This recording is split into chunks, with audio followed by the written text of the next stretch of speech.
Sir इस quarter GDP बस 6.7% आया है, लोएस्ट इन 15 मंथ्स। अब तो कंट्री की ग्रोथ भी स्लो हो रही है, अब तो पक्का मार्केट गिरेगा। ये फिंगर स्क्रॉलिंग जनरेशन ना कैन डू जनरेशन है, कैन डू जनरेशन है।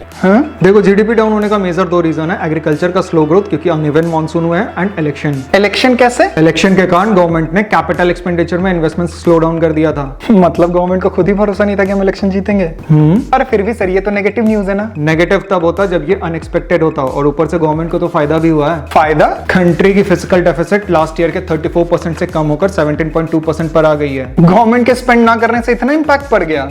Taxes, total net date receipt, मतलब गवर्नमेंट की वो इनकम जिसे वो वापस नहीं करना होता है, वो 33.6% से ग्रो हुई है, जिसका आइडियल टारगेट 10.4% ही होना था। और ऊपर से आरबीआई का डिविडेंड भी तो अच्छा खासा मिला है। करेक्ट, तब तो ये पॉजिटिव न्यूज है।